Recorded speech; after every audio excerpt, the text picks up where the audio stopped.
big picture, 10 storylines for Cowboys and Jets from Nick Eatman. Go ahead, Adam. Okay, so Jets starting 0-4. The Jets once again came up short, falling to the Dolphins on the road Monday night to drop 0-4. It's a short week for the Jets, Jets, but that might be a good thing as they try to get back to work and they try to secure their very first win against the Dallas Cowboys. Previously this year, the Jets have been rather competitive, losing by 2 points with late field goals to the Steelers and the Buccaneers. They did lose 30-10 to the Bills on Monday and was a 27-21 loss to the Dolphins, who also entered the game 0-3. And that's an important factor. The Dolphins also suck. Yeah. And the Dolphins beat the Jets, right? Yeah. But the Jets did against another NFC team, the Bucs, who have looked pretty well. They only lost by a field goal. We did also see the Dolphins had a comparatively bad defense to the Dallas Cowboys. Yeah, like one better. One better or Yeah. one worse, whatever.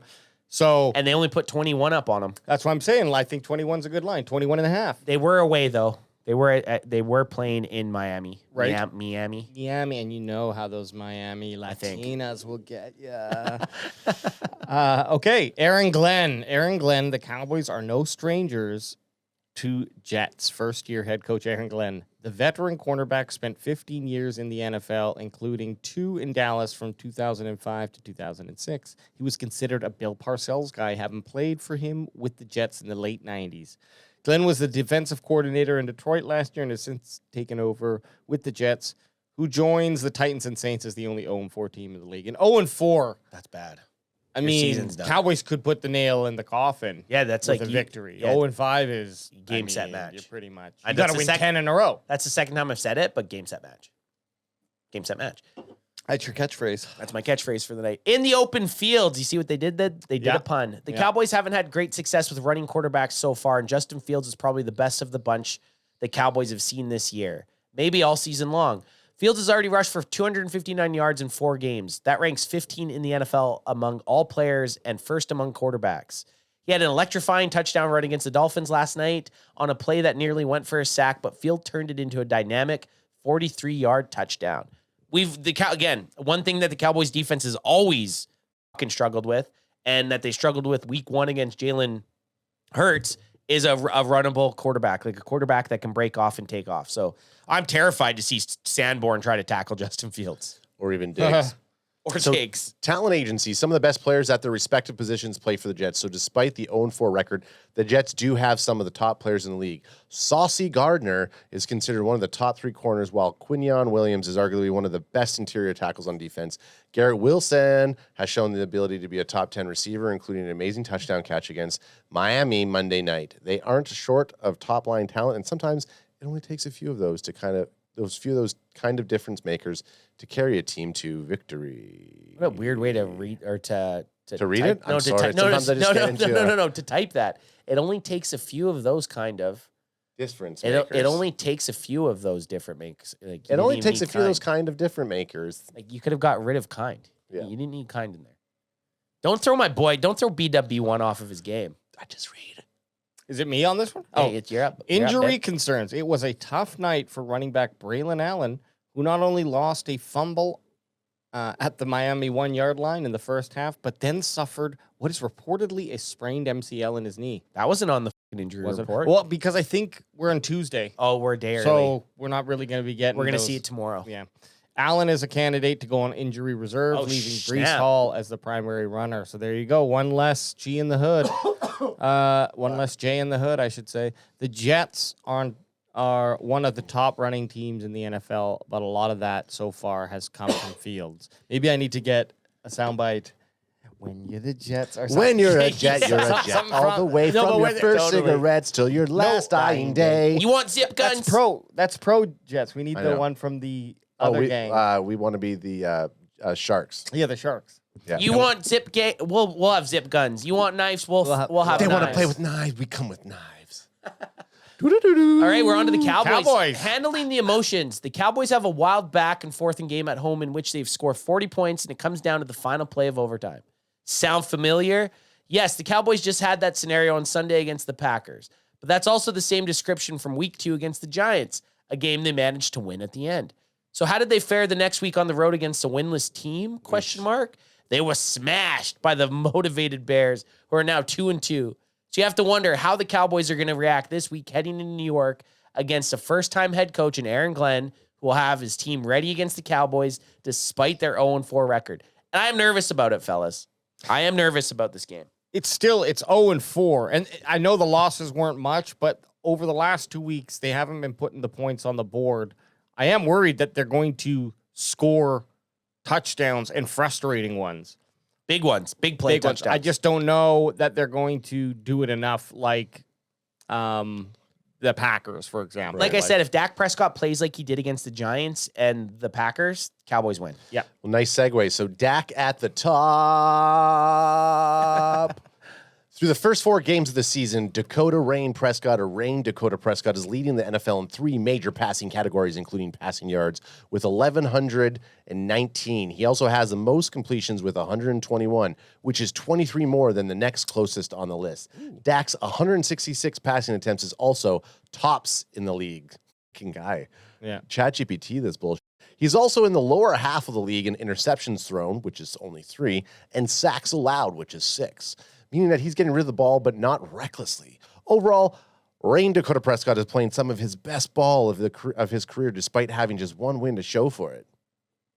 Like how I trail off 1 win to show. Well, for I it. started doing math in my head. I was like, they only have 1 win. I was like, oh yeah, they do only have one fucking win. 1 win. Fucking.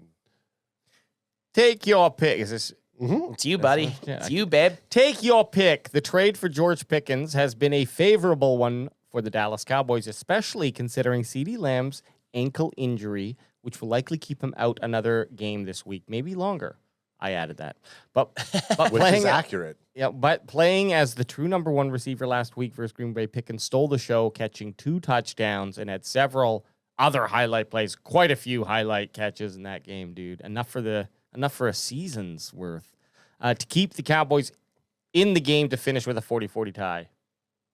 I guess he meant tie, but he wrote time. Come on! With a 40-40 time.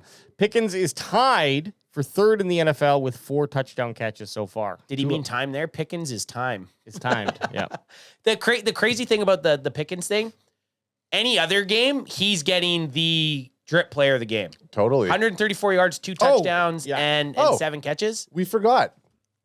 Alex's Boldy was fucking 1 there. Yeah, but AJ renounced AJ boosted his Boldy. So AJ's Boldy. I boosted it because I didn't feel well. And when AJ read it off last week, I was gonna say, but it like he hadn't had that game. But So- once Pickens had that game, it's like I don't know. It was like it just felt like, yeah, of course. you know what I mean. 7-110 and 1 touchdown is what my Boldy was. And when you said that, I was like, oh, that'd be sick. I'm thinking in my head like that'd be awesome. I'd love to see it, and I didn't disagree. Like I I know. still think we could go with it if you wanted We to. But can- I don't get. There's no get to it. Wage If I get it, I want it to be. yeah, Wage is the bold police, so he policed himself here. If you had 2 touchdowns there, I think it's a the That's two. kind of a that is kind of a Riker bold predict. But his most catches or his most yards in a game prior were like 60 Yeah, something this yards. beat like all of his And you know what? Prior. I think he only had 3 or 4. receptions. But anyways, it is what it is. You bold policed yourself. Even when I get it, I don't want it. I don't want it that. I don't want it that way. So let that be a lesson to you. Yeah. Today, when you pick your boldy, maybe whip your wiener out while you do it. I'm gonna So double that up on So it. you double up. Double up on that. Am I what? Too much air? Yeah. The Cowboys are 32nd in the NFL against the pass. Fucking bums. Averaging nearly 300 yards per game through the air. For context, the Ravens rank 31st in the league versus the pass, but allow just 265.5. Ouch. Wow. We almost let 50. We allow 15% more passing yards than the team next to us. Wow. While the Cowboys are yielding 297. That's not just last, but dead last. And it's the reason they rank 31st overall in total defense. They're at least holding their own against the run, but it's not enough to make up the difference. The Cowboys are hopeful they're getting healthier at cornerback with Trevon Diggs and Deron Bland both fully recovering from injuries and Siobhan Revel nearly returning as well. Injury news after Murph Dog comes in here to Oh see my God, he's so his cute. uncle. Injury news. The Cowboys have put up about 15 players. The Cowboys have about 15 players dealing with injuries, from the list such as IR, NFI, and PUP to the ones on the active roster that are not able to play or practice this week. They're talking about Tyler Guyton. There should be some help on the way, as a few players are eligible to return to practice, assuming the Cowboys will open their 21-day window, One of those guys could be Jonathan Mingo Ringo, who had a knee injury, who could be needed if the Cowboys are down a couple of receivers this week, including Sedarius, Sedarius is out. Yeah. So Mingo coming in, like this would had he be healthy, this would be the perfect opportunity for you to step up. Yeah. Although Mingo kind of plays the same role as George Pickens. Really? So You think so? I think that's what he's slotted at, yeah. No, he doesn't do the same things that George Pickens can do. I think he's like kind of like a possession guy. Yeah, Like Pickens is your big dude, like a big play guy. Ringo Mingo, though, what we talked about, like, do they have plans to keep him? I mean, talking about George Pickens, are you re-signing him? Are you giving him money? Yeah, 100% I would. 100% I would. I don't know if they'll be able to afford him. Wage? But sorry, one last thing I want to just piggyback on that. If you're serious about Dak Prescott getting a Super Bowl, you have all these picks next year that you can upload into your defense. You've also kind of invested in the defense in the last few years in the draft. If you want to take a serious run at Dak Prescott getting a Super Bowl win, you re-sign George Pickens. You give him what he wants for 3 years or 4 years, and you invest in him and say, let's make a run at this thing. You could probably kick a 2-year extension at him. He said he won't sign this year. He said he was betting on himself. And right now he's one touchdown away from having the most touchdowns he's had in the season. Yeah. Right in now weeks. it's working for him. That's what happens when you have a quarterback. This is the thing. Back to the Dak Prescott, why Dak Prescott's good. You take a receiver in George Pickens who showed a lot of good things. The most touchdowns he's ever had in a season is 5. He's at 4 through 4 weeks. Put that into your pipe, son. And smoke it. Well, he also has that Smoke it. that chance to do 2 touchdown performances. He has that. He can take that top off, man. And we know that. And like you watched his highlights in Pittsburgh, he has yak ability. He has that yard after catch ability. So no, I would be starting conversations with him, and especially if he has another 2 good weeks against the Jets and the Panthers. Mind you, they might be lower quality defenses, but if he does that and he's connecting with Dak, yeah, I'd try to get a 2-year extension. And I know that he says, he doesn't want that. I'd still be just throw money at him. something at him. Boys, I'm back. We're back nice. here. He's back. I would do like, if we can afford it, and I don't think we can next year, but I'd be even looking at $20 million a year for him. Just do it. And just be like, like if we save money on Just those do other and it's available, Just do it. Did you see Could be the worth clip? it. Did you see the clip of him lining up? I think I put it in chat when he lined up 1-on-1 and CD Lamb's like he's 1-on-1. oh yeah. Yeah. That was good. Let's watch that. Yeah, bring that up Bring that up. before we jump into the power rankings. That was a sweet clip. And you know what? And here's the other thing. When you talk about a player being toxic or a crashed out player, I mean, although it's week 4, so we might not have seen it, all the reports coming out of Dallas is like George Pickens is a fucking great teammate.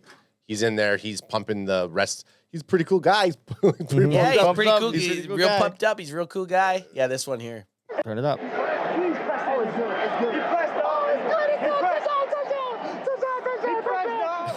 CD touchdown. 30-yard touchdown, 29. He did. Come on. 29. Prescott putting it up for Pickens. Did Pickens bring that down? Remarkable stuff. He got What a it. catch. I fucking love that, dude. Yeah. I fucking love that clip. I really do. I love that clip, dude. How'd he catch that? What a fucking catch. Double coverage, man. 2 guys banging him in the backfield. Banging him in the backfield. CD, this is the thing. Like CD's stoked to have him in there, and CD knows. CD knows. Like when he comes back, it's fucking go time, man. Well, like I'm saying this right now, and I know it's if buts and whatever. If CD Lamb plays against the Chicago Bears, the Cowboys' whole fucking offensive scheme was to go to CD Lamb that game. Yeah. He goes out. They had to adapt. They had a week to plan with George Pickens as the one. And look what you saw. If Cowboys come out with 2 wins and are 3-2-1, which is an odd record, but it's a positive record. Jamie O. CD comes back, and Dak has had 2 full games where he's been treating Pickens as the number 1, and Pickens gets similar numbers to what he did against Green Bay. I think you just take, like, Dak's going to continue to throw at the same rate he is. You just take some of those passes away from Ferguson, and now you're distributing it to either one. Like, we could have multiple 100-yard guys. 100-yard guys. It's just the defense. Can they hold it together enough? So, and this is another thing that we looked at. So let's say the Cowboys do beat, before we go into the power rankings, Say the Cowboys do beat the Jets, and we're looking forward and beat the Panthers and are at that record 3-2-1, right? Yeah. We were looking hopeful that the Cowboys would have beat the Bears and then lost to the Packers and then would have beat the next two teams and would have been 3-3. So right now, if they go and they get the next two wins, they're actually at a better record than we were hoping for. Than we expected, yeah. In a weird way, by losing to the Bears but tying with the Packers, they'll still have a better record at 3-2-1 than that 3-3 we were hoping to have. Yeah. Because that's what we were hoping to have after 6 games. We all predicted a Bears victory and a Packers loss. And we figured Eagles and Packers would be the two losses that were going to happen if they were going to happen. And then just by chance, the Cowboys would throw a stinker up, and they did against the Bears. Yeah. Yeah.